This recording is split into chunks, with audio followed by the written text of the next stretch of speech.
Greetings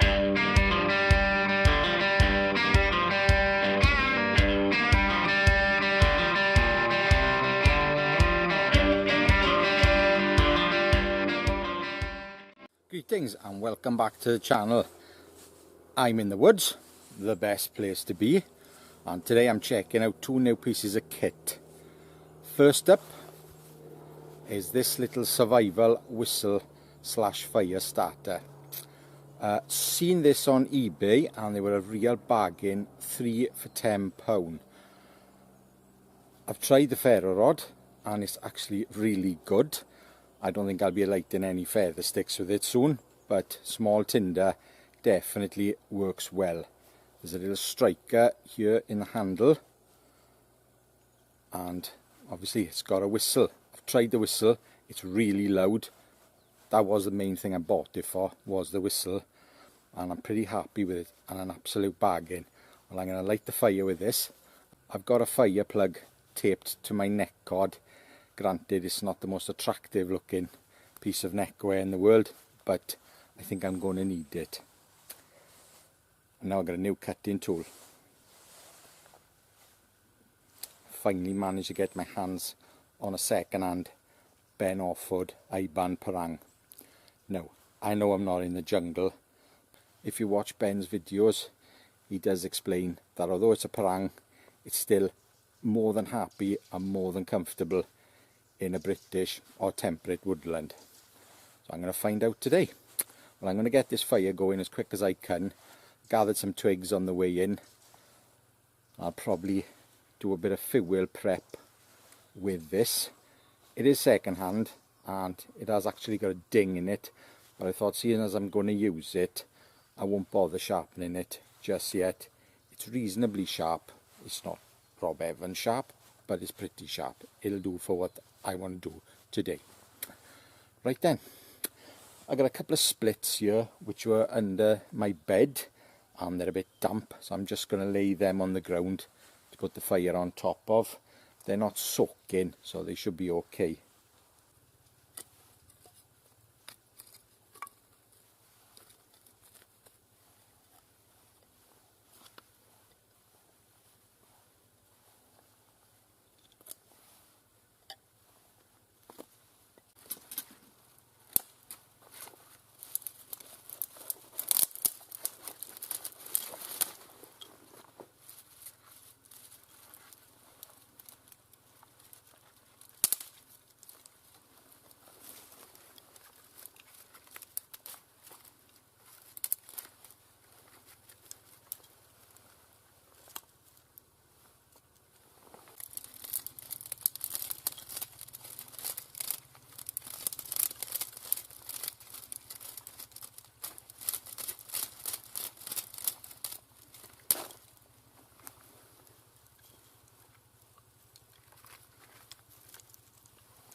So as you can see, massive design flaw, taping that up. If my hands were cold and wet, I wouldn't get that off. So yeah, I've made a big mistake there. I think next time I'll wrap the fire plug up in plastic. Oh yeah, I'm having a bit of a job. Got to use my teeth.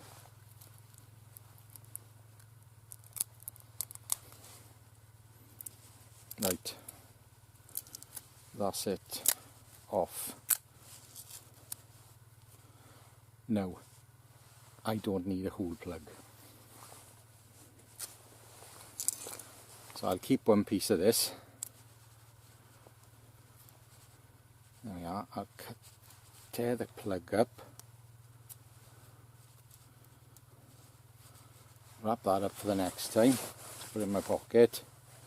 I'm going to go from there, and I think I'll use that other bit of tape as an extra bit of kindling.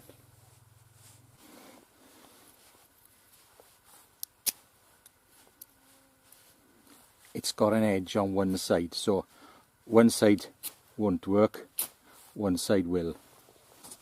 I'll light it on the stone and then pop it in. I think it'll be easier for me rather than struggling inside there.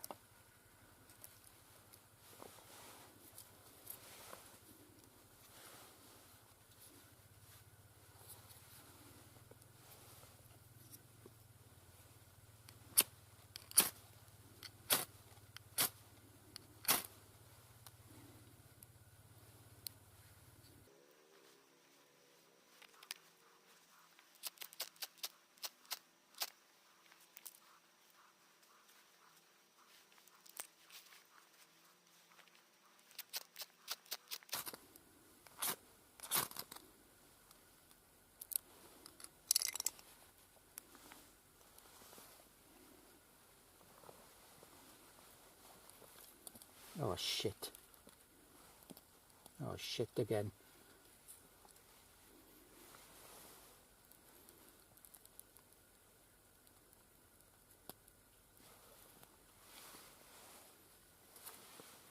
I made a pig's ear of this.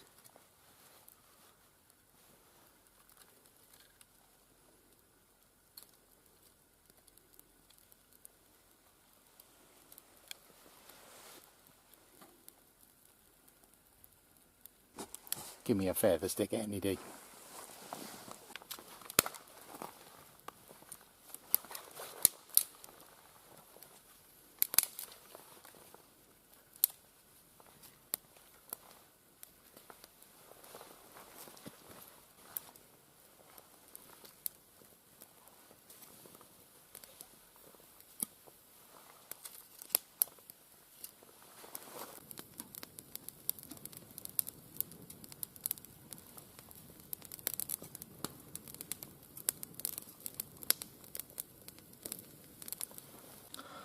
That's lit and the pot is on, so I can have a nice cup of tea.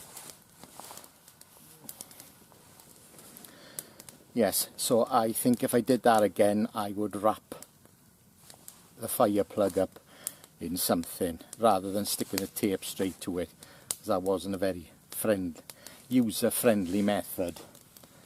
But I did just think about it last night, last minute. Cup of tea, and then I'm going to play with that parang. Guess what?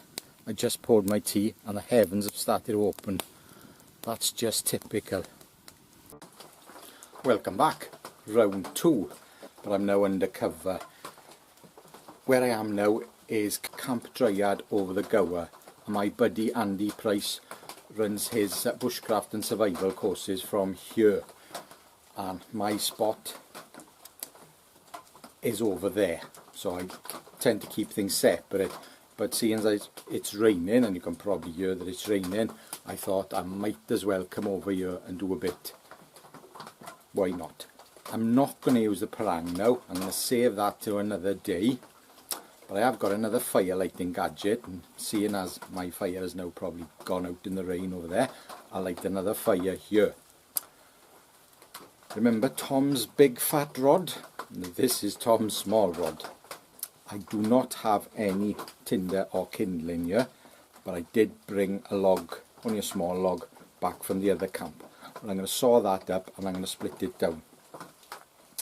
Now, I've got a new knife, one I made,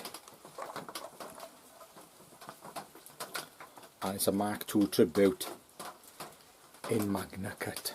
Please don't ask for one, because I've used all my Magna Cut up and I don't think I'll be getting any more. So yes, I'm going to use this knife now. I made this about 3 weeks ago.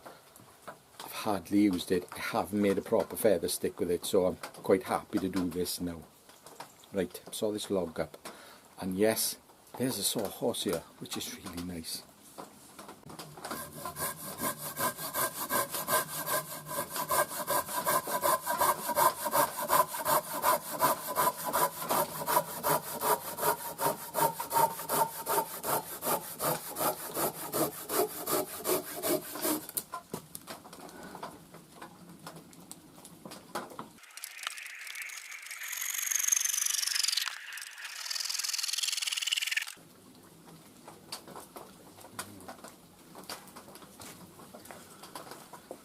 Feather stick wood. I found some split ash. That'll do.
I know I've done it before, plenty of people have, but just doing that little wedge is so much better than bashing your tip to hell. But it's the only thing about this knife, because it's a bit smaller, I think you've got to use your head more when you're doing stuff. So splitting that down now, mid wedge, fine, no problem at all. But if I was just battening hell out of it, trying to get it through, you'd just be a bit of a pig. So yes, smaller blade, use your brain.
That's all my splitting done.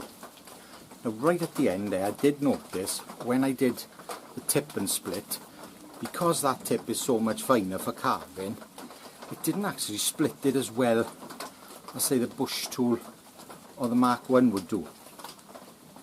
But think of all these things. So if you noticed, the good outer ones I've kept to one side for feather sticks. The inner ones with no straight grain on them, I've split them thinner, second stage kindling, and I'm basically ready to make some feather sticks now. This could take a while. Got myself a new sit mat from my pal Brian, Journeyman Handcrafts. So it's waxed canvas on the outside and a bit of foam in it and some nice wool to park my backside on.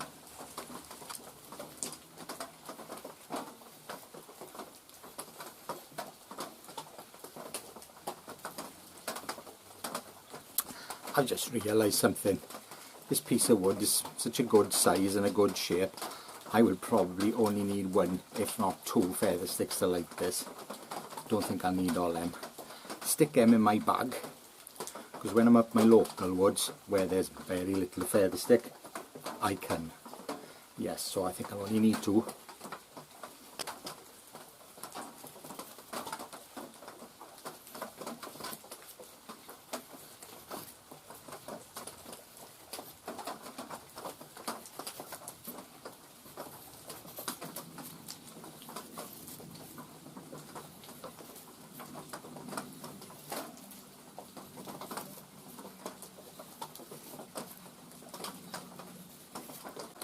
I decided to do an igniter stick.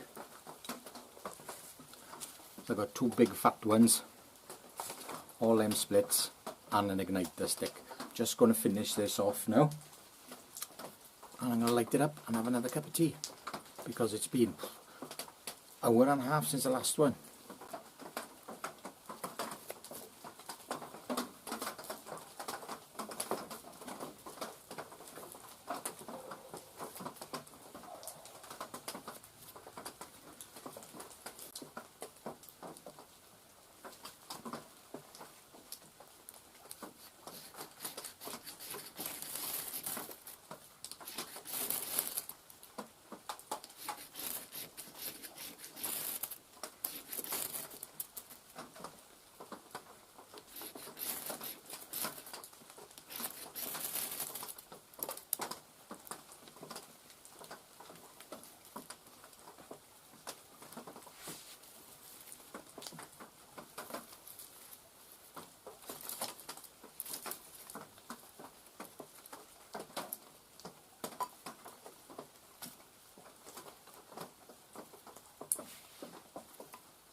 We'll call that lit.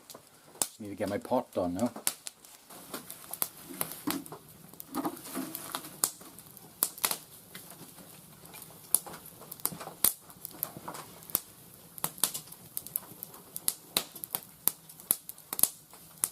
I'm a bit out of touch. I haven't actually been up the woods and lit the fire for many weeks. So yeah, I'm a bit rusty. Are you sitting comfortably? Right, I thought I'd give you a report on the gathering.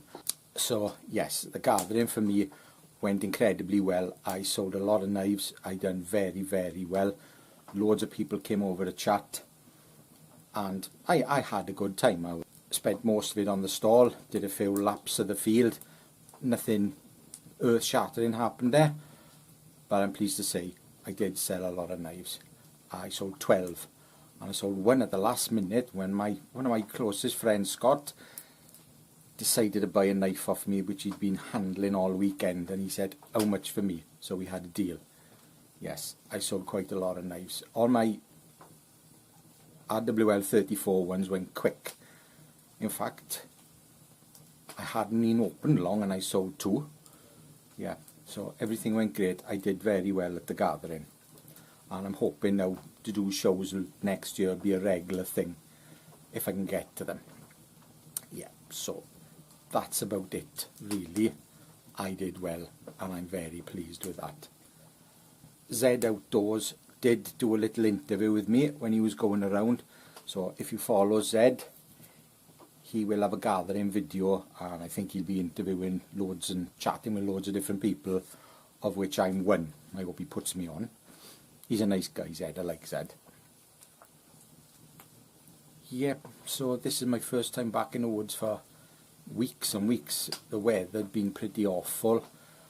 I was committed to making stock for the gathering, and hopefully now in the autumn, fall to people in North America, you'll see a lot more of me. I wouldn't be surprised I'll be coming here a lot more. This is handy, having a roof on my head, especially in the British weather. I'm glad to get out today, and like 2 fires, which is always great. But I'm looking forward to playing with that Ben Orford parang. Yeah, I've been after one for a while. Right, well, I think what I'm going to do now, I'm going to make a little feather stick, and I'm going to try Tom's small rod with the spine of the knife, and the spine on this knife is incredibly sharp, so I should get a hell of a spark off it. I think when I was lighting the feather stick earlier, I was being a bit on the gentle side, just not to knock things over, because I'm not really used to using the small strikers. But it lit, and that's the main thing.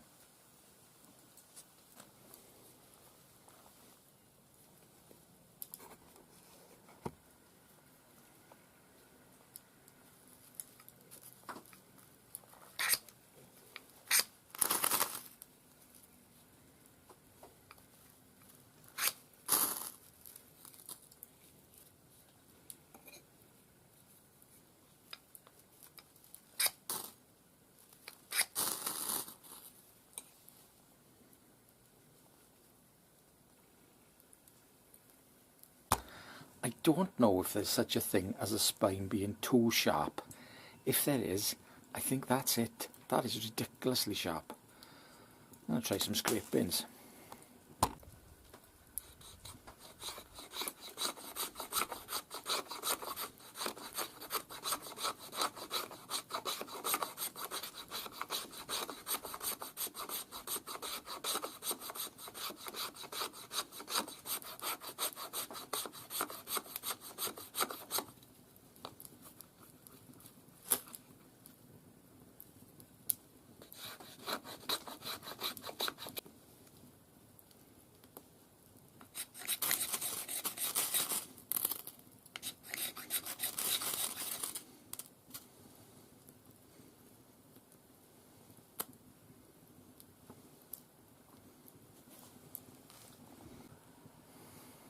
They work well together. I do like this larger handle, especially in my old age. I'm getting more to like a large handle.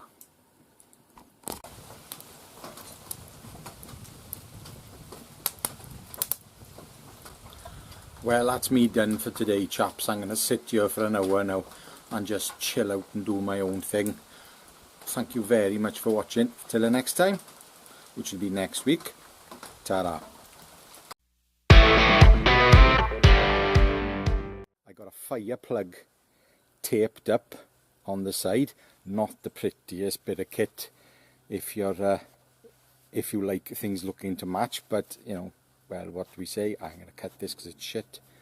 Start again. I've got a piece of, start that again, that's crap again. What is it? Fire plug. I've got a fire plug to explain that although it's called an Iban perang, it's still meant for jungle and any other climate. So I'm not used to this. I haven't done this for a while. If you watch Ben's video,